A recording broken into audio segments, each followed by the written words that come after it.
नमस्ते साथीहरु, मेरो नयाँ युट्युब च्यानलमा हजुरलाई स्वागत छ। म अहिले झापामा चन्द्रगढी रोडतिर यसो हिँड्दैछु। एकदम गर्मी नै छ, तर पनि जङ्गलको छेउ, यो चारालीको जङ्गलको छेउ हो। एकदम गर्मी भन्दा पनि त्यति साह्रो गर्मी त छैन, र पनि अलिअलि हावा चलिरहेको छ, चिसै छ। अब गर्मीले मान्छे रुखको फेदमा बस्दा पनि शीतल महसुस हुन्छ, र अब रुखको फेदमा भएको छ।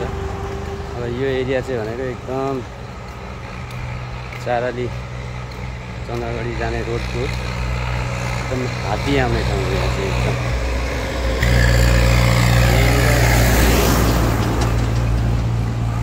यो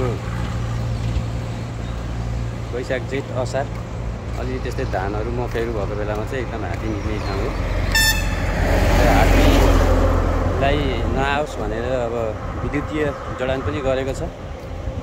यहाँनिर तार बेरा गरेछ,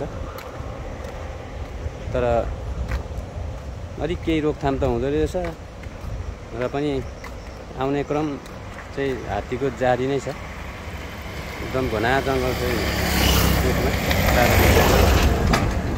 यो चन्द्रगढी जाने रोड, भद्रपुर जाने रोड मेन रोड हो।